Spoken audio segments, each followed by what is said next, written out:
You are listening to the Horse Radio Network, part of the Equine Network family.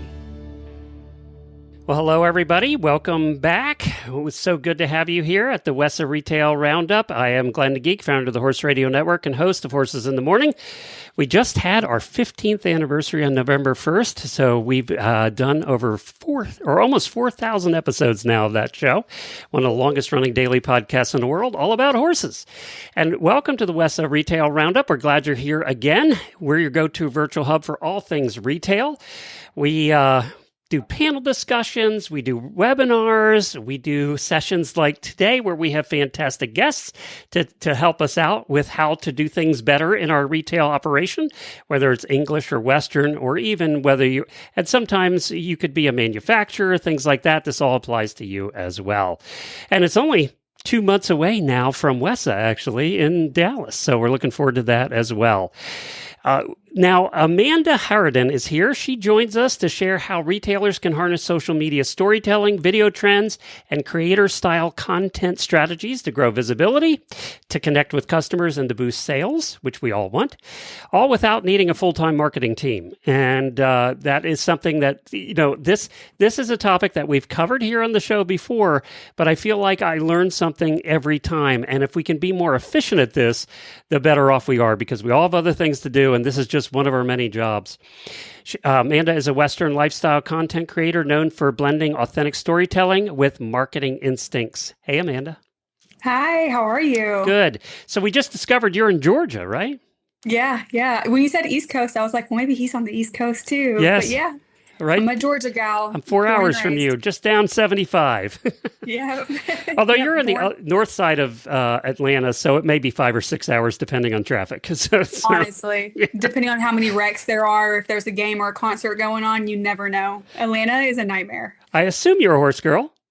Yes, sir, I am. Yep. Born and raised. My dad was a bull rider, and I remember going to the Alfredo Rodeo when I was little and watching the girls in their colorful Rockies running the pattern. And I'd be like, I want to do that when I get older. My dad was like, I don't know how I can get you to do that. But I had a good neighbor next door that had some extra barrel horses that his daughter said were too slow for her. And they were the best teacher you can get for a kid is a good broke horse. And that's me barrel racing a couple years ago. I've been doing it ever since. So a little over 20 years now. Oh, that's fantastic. That's really cool. So tell us about Neon Wrangler. So where did that come from?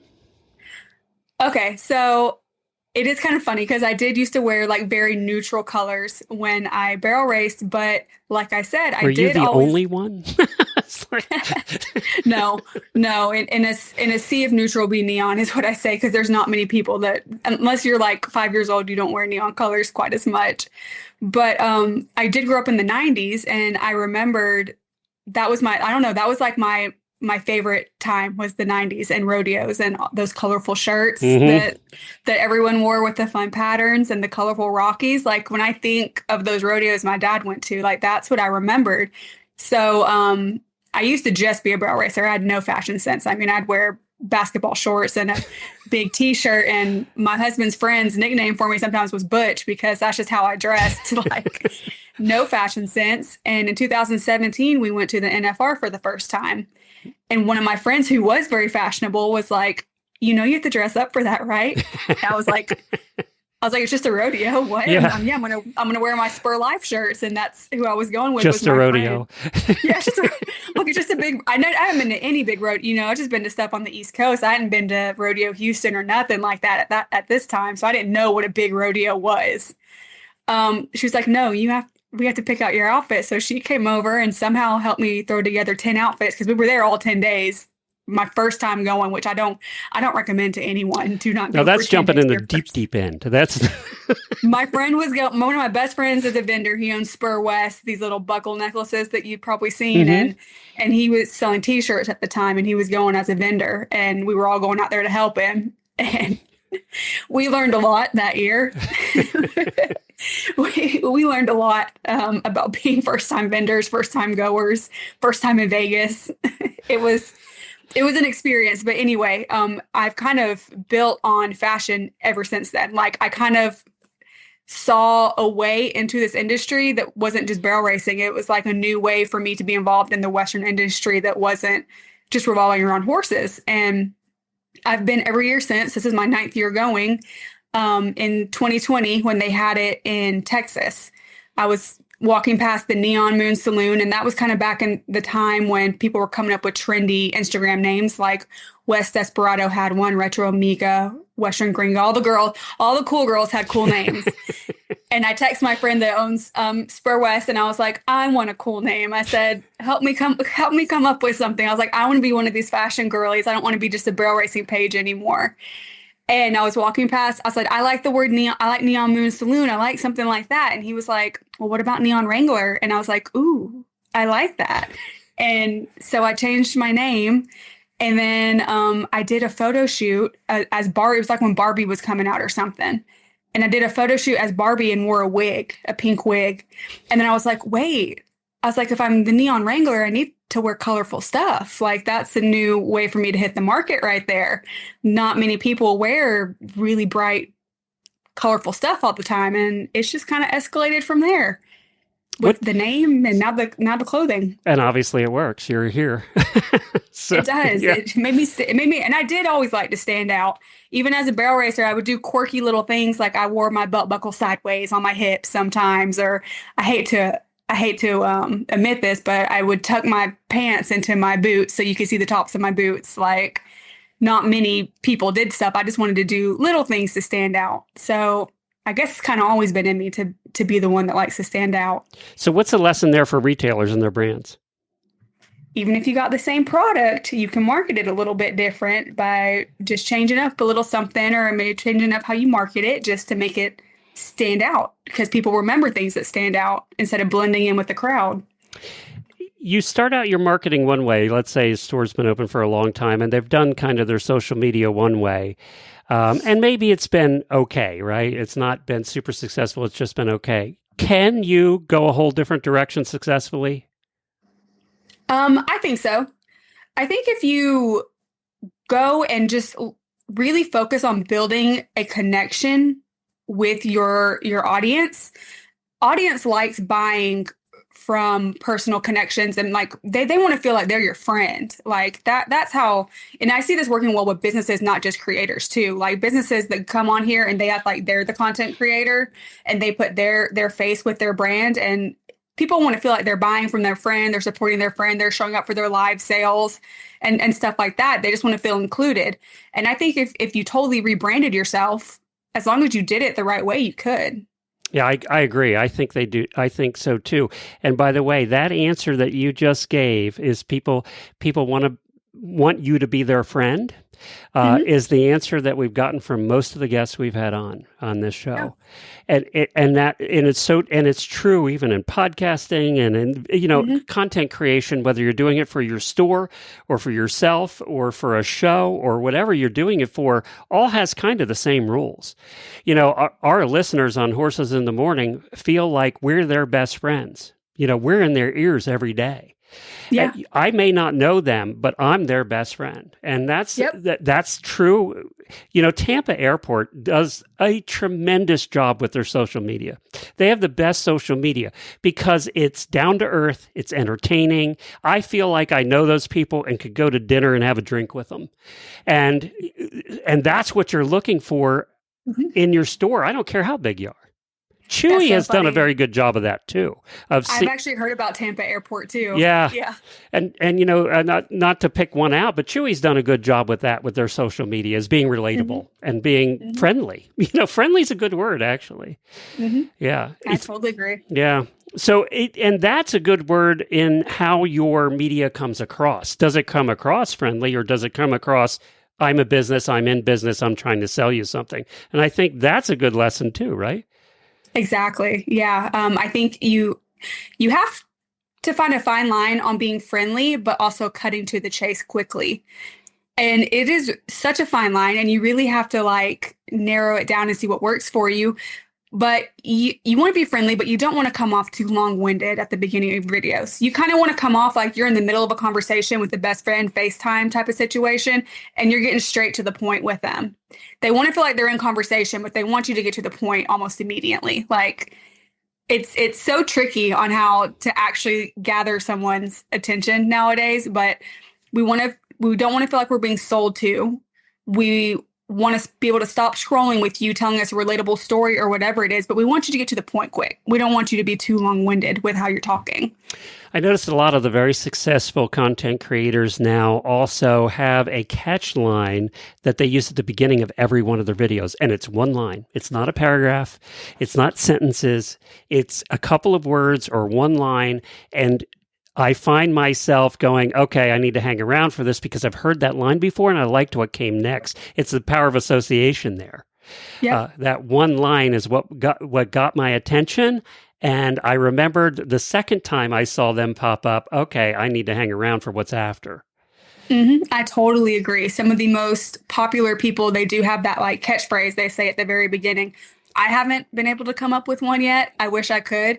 But some ways, like if you can't come up with one or think of something unique to say, is you could just like label a series and have like a series. It doesn't have to be every video you're doing like this. You call it a series. Maybe you post one a week or two a week.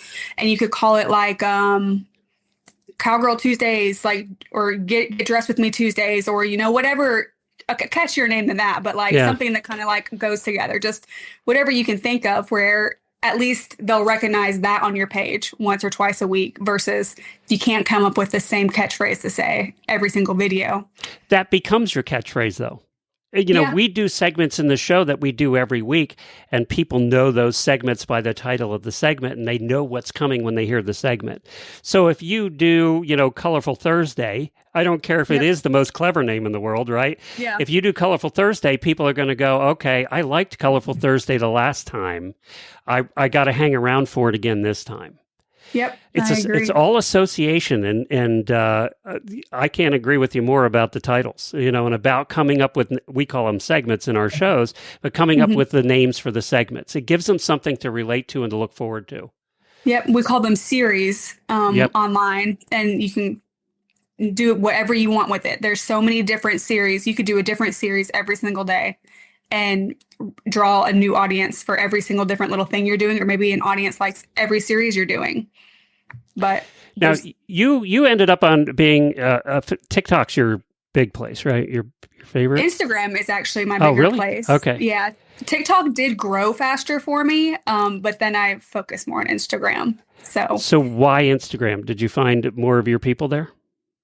I think I do like video, but I think I like picture content a little more. I like really taking the aspect, and I don't just go out and take pictures. Like usually I come up with like a whole concept for my post. Like the music will go with the caption and what I'm doing in the pictures, and I'll do like carousel posts that it's kind of like a little like photo shoot that all ties together. That's truly what I like doing. And when I get a good idea, like that's what I run with, is building these little photo shoots.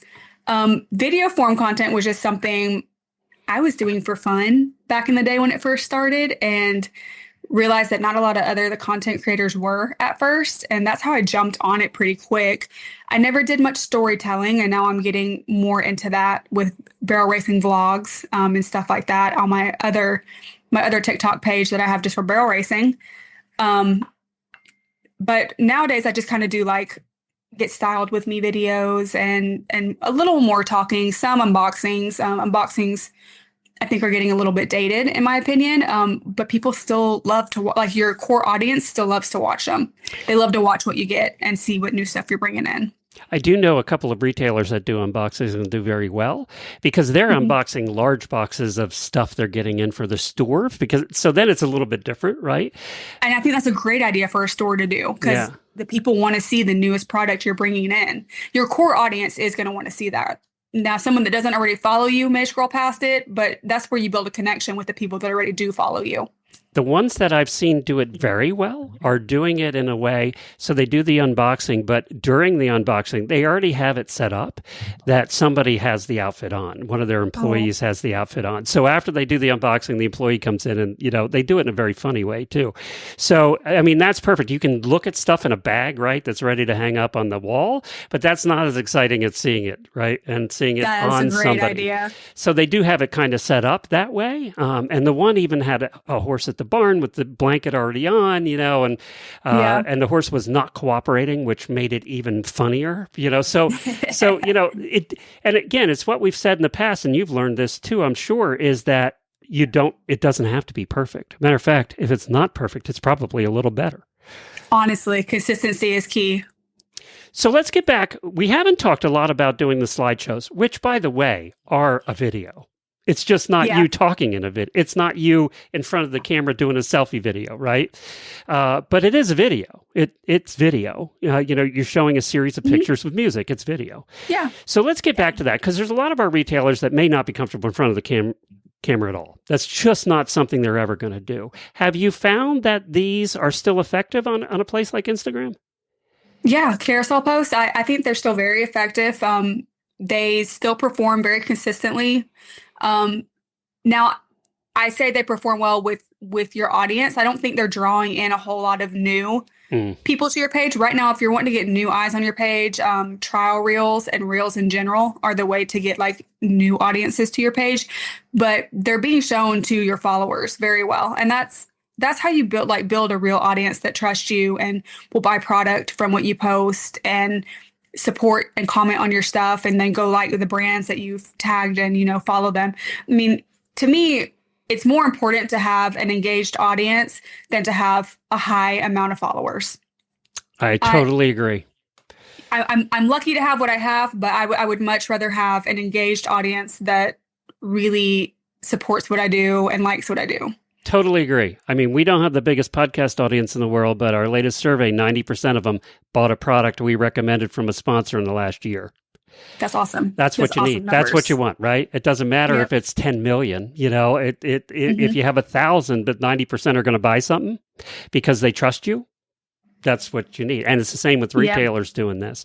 So you and I talk about storytelling, and we know that's the lifeblood of social media. Even all the social media people who are successful are telling a story. You may not like the story. You may not be interested in that particular story, but they're all telling a story. And I'm an improv performer, so stories are my life. But how do you build a story when you're a retailer? Give them some examples of something they could do. I think just showing your daily life is a good way, like as a retailer, is a good way to build a story. Because there's people like me who have no idea what it's like to run a small business. I'd love to sit here and just watch a video, and you don't even have to be talking to the camera. You can be doing a voiceover if you want, of an action of me just watching you get your new product in, unbox it, unpackage it, put it away, and then maybe pack an order, show us how you pack your little packaging all cute while you're talking about it or telling us a story. There's many ways that you can do that. And then you can use the same clips and just tell a different story and reorganize those same. If you don't want to record a lot, batch record a bunch of clips, edit them in different ways, and then just tell different stories. You're creating your own B-roll, right? Yeah. Basically. Yeah. Just create literally that's all you have to do. Put it into CapCut or, TikTok and hit the auto generate and let it, batch create it for you. I was going to ask you so somebody that's getting brand new into creating slideshows or whatever they're doing, videos, what would you recommend software wise? Just doing it right in TikToks or right in Instagrams or? That is probably the easiest way, in my opinion. Like, I got really comfortable with editing in TikTok, and I almost edit everything in TikTok or CapCut. They have made TikTok better too, haven't they? It's gotten better recently. TikTok to me has always been better than Instagram. Instagram was there was this time around 2022 and 2023 where Instagram was kind of hard to use. To edit wise, like it was hard to like sync up your mouth with the words, and I got frustrated, so I just went straight to TikTok. And you can use CapCut, which CapCut is owned by TikTok, so it's very similar. It's just a little easier to edit like long form videos and shrink them down. make things you already have in your camera roll. It's easier on CapCut, but it transfers. It's like edits for Instagram. It transfers right into TikTok. And they don't need professional cameras to do this. Use your phone. For You what can we're use your doing, phone. use your phone. You can use your phone. It's better than most of the cameras we ever bought in our lives anyway. I mean, if you're a professional, honestly, maybe, but you don't need it. This is all you need, and then just to clean the lens off. Glad you said that. I watched one the other day that did have a big smudge on the. That's my biggest tip. Is just make sure you clean the lens and do your video. I have like a 13, so if you've got one of the new phones, oh yeah, you're good. There you go. I mean, that's not even close to the most modern one. And up until recently, this is all I used for my content was my phone. I didn't have a camera, and I still don't have a professional camera. I just got one of those little Canon G7X fancy digital ones that I can take with me to things. I have a professional one right over there. Hasn't been out of the bag in 2 years. I mean, it's because I got my phone. What do I need it for? Now, I will say there's a program, if you want to write this down, everybody, if you're getting a little more advanced in editing, I use a program called Wondershare. It's not a very well-known one, but I learned it in literally an hour to edit video. I've done I've probably done 10,000 audio edits because of the podcast, but I don't do video. And that one was so easy to do video. So we have a 6-hour live event we do every year at Christmas, and we have 20, 30 videos that we have to edit for that. And we use Wondershare for that. And it's not expensive either. So if you're looking for something that's a little more advanced, but easy to learn and doesn't cost much, I recommend Wondershare. I'm always looking for an easier way to edit videos. I think everyone is. It's just the one, and you can separate the sound and level the sound separately if you want, and then just plunk it back in, and it doesn't get all messed up. It just was if I could do it, anybody can figure that out because I am not a video editor. Because sometimes it is so hard, like you're trying to get a voiceover to line up just right, and it's gotten all funky and messed up, and it can be very frustrating. I think this one, if you give it a try and you know a little bit, you'd probably have to know a little bit, but there are some videos on how to use it. And in an hour, I watched those videos and I was using it. So that's one I do recommend. So what do you see? We're coming into the holidays. You've been now to Las Vegas for how many years at Christmas? This is my 9th year going straight. What's going to work in social media this year?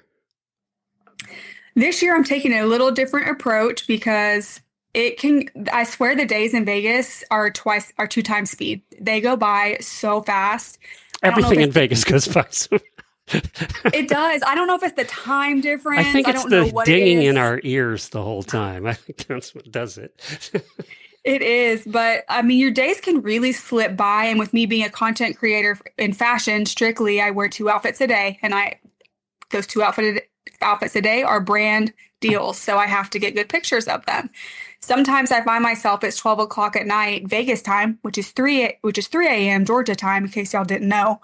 And I haven't gotten my outfit pictures yet. And you just kind of take them where you can and wherever. Well, this year I'm going to go out 2 days early and I'm going to pre-shoot some of my outfits and pick ideal locations and make sure the pictures are pretty and are already in my drafts so that all I have to do is add some day of pictures and hit post. That way I can actually enjoy my experience this year instead of being at a party and try not to be rude to look at my phone, but also just being worried because I haven't got my post up yet. And now it's 12 a.m. Georgia time. God, we've all been there.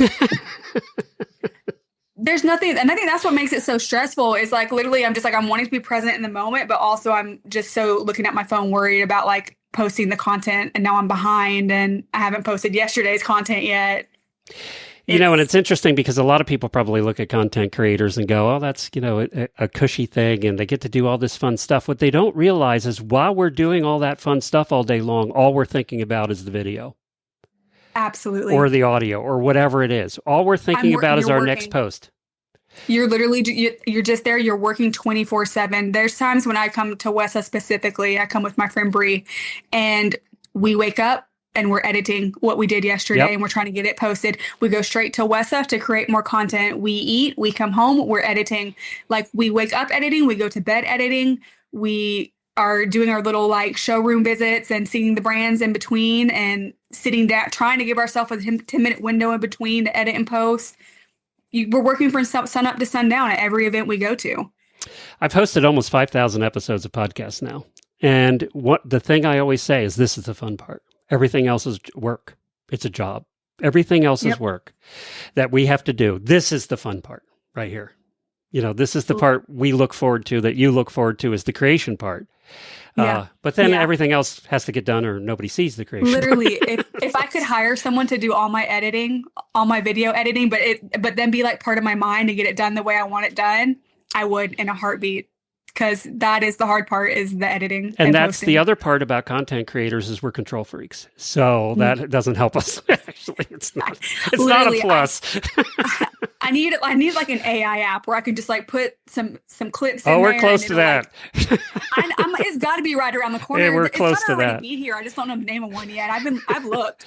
I'm going to be replaced by an AI voice soon, I think.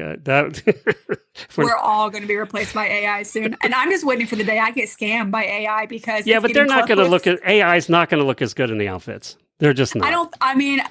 Never say never, because sometimes I catch myself. I'm like, is that AI? I know. It is true. I think in our world, it's going to be a little slower in our world although it's catching on now. Everything's a little slower in the Western industry, which I kind of I just say the horse industry, not even just Western and English, true. Both. Yeah, it's both. So we're coming, I want to get back to what you said about doing photo shoots and things outside, even outside of your store for the holidays, but do them now. You should have done them about 4 weeks ago.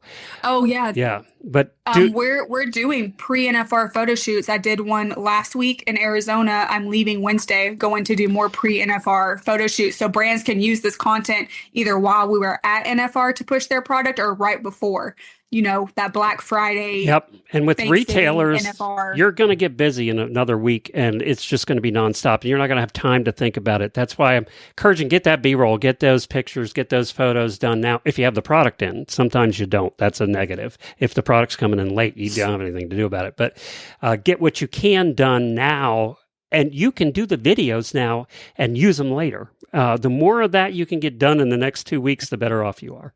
Yep. Yeah. And if you have somebody that's an employee that's a half decent photographer with their phone, who can figure out light a little bit and just has a good eye, get them to take the pictures. Don't get it, get a tripod. If you don't, it's just me and my wobbly tripod against the world out here.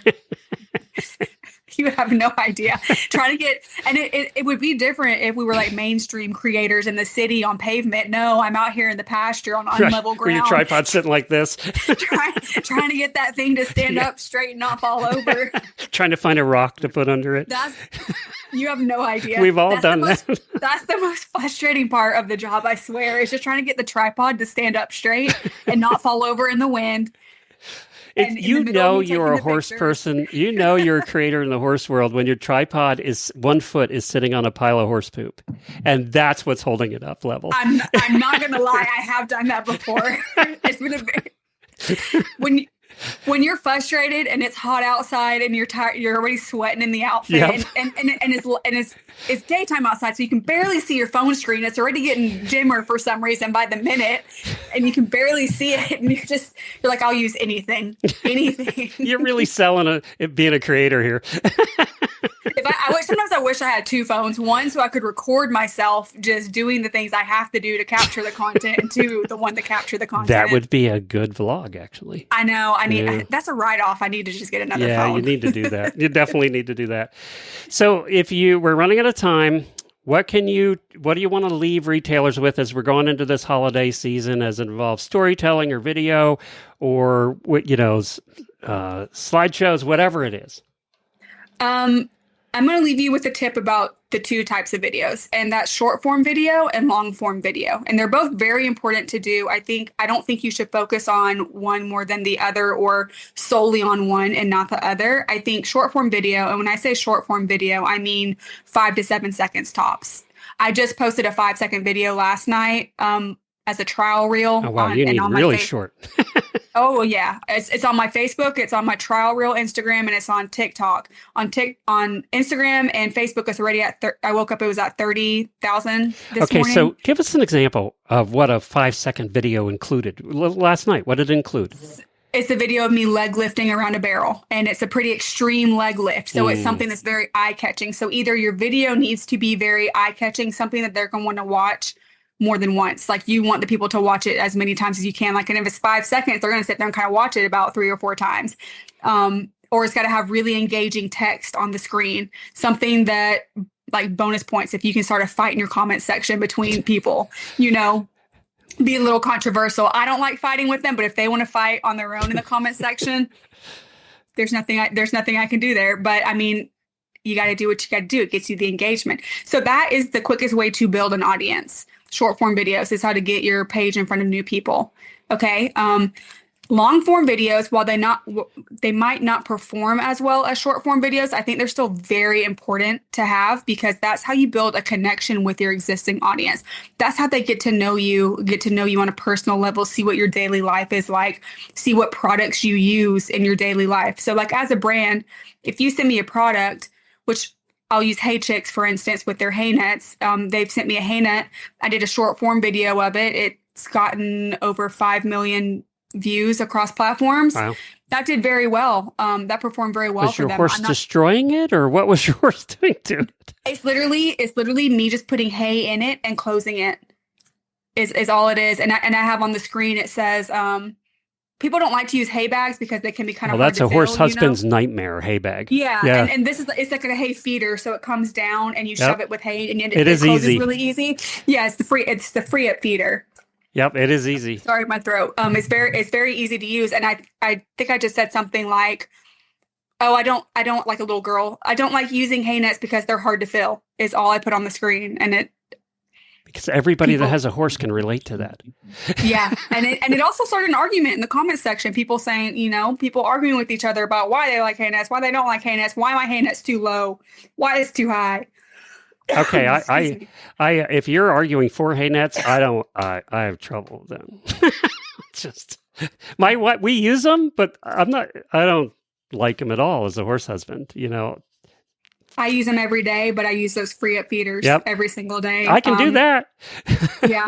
I just ordered a new one and they like redid their locks, so they lock a little easier. I reordered like new locks for all my old ones, just because even like just being able to close it and do this instead of like closing it and like helping it. You're married, right? Didn't you tell me you're married? Get your husband to do it next time. That's your short video. And the line is even horse husbands can do it. Writing this down right now because I literally just ordered a new one. That's brilliant. I get a commission on that one. Okay. Yeah. See, I'm gonna come to you for ideas. I need to start doing these. What's wrong with me? You could be a content creator, Glenn. I kind of am, but long form, we do an hour, so we're real long form. Yeah, literally. But long form videos is going to be how you're going to build a relationship. But your video there that got all the views, it just goes to show it doesn't have to be anything fancy. It was simple. Throw hay in a hay net and shut it. Literally, that's the quickest way. And then you don't have to worry about editing a 10-minute long video. But I'm going to say, like, it's still good to do that because that's how you're going to keep the people that came to your page interested in your page. That's how you become their friend. Exactly. Yep. And you don't just sit there and talk about your product for 10 minutes to them, holding it up, saying, here, buy this pencil. I love this pencil. You do stuff in your video and you use your pencil just nonchalantly. And you use this pencil every time you're doing a video. And sometimes you might talk about it a little bit here and there, but people are going to see you using this in all your videos and wondering what it is and why. And then that's how you draw attention to the product you're trying to sell without being salesy. Right. Well, Amanda, you've been great. This has been a lot of fun. I appreciate you being here. You will be at WESA in January? You going to be there? Most likely. Yeah. I've been at almost every one for the past 3 years, and I don't have any plans not to be, but okay. I got to get past NFR first. Yeah, I know. I know. I got to survive Vegas. Well, good luck at Vegas this year. Thank you. Sounds like you're going in more prepared, so it should be a little less stressful. Than after 9 years, I hope I can survive it, but... We all say that every time we do big events, and every time we're in the middle of the big event, we go, I'm going to do better next year, and we never do. Every single time. I'm like, I'm going to do... But this year I hired an assistant. I'm doing pictures before it even starts. I'm like, I am determined. You're ready. I'm like, I am determined. I am starting to take vitamins now so I don't get sick. There you go. All right. Well, thank you, everybody, for joining us. We really appreciate it. Amanda, where can they find you? You can find me on TikTok, YouTube, Instagram as Neon Wrangler, or if you want to check out my barrel racing page, it's called Only Cans, and that is only on TikTok right now. I like that. I will sell clever. Pictures. I watch a creator whose name is Only Pans. You probably run into her. Oh, no, she does cooking. Beautiful. See? I love it. Yeah. See? But it gets my attention every time, you know? And we're Only Cans. Yeah, it's perfect. I love that. So thank you for joining us for today's WESA Retail Roundup. Of course, we have a WESA trade show coming up in January. You're going to want to get signed up now. Head over to wesatradeshow.com for all the details on everything. We'll have another Retail Roundup released for you next week. I think we're doing ones the next 2 weeks, and then we'll have a little break because you're all going to be kind of busy for the holidays selling stuff, we hope. And then we'll be back. We'll hopefully be seeing a bunch of you in January at the trade show. And thank you to Sophia for putting all of this together from WESA. We appreciate her a lot. She's here listening, so I thought I'd give her a thank you today. Thank you, Sophia, for all your help in doing everything. You're terrific. And we'll talk to you all next week. See you, Amanda. Bye.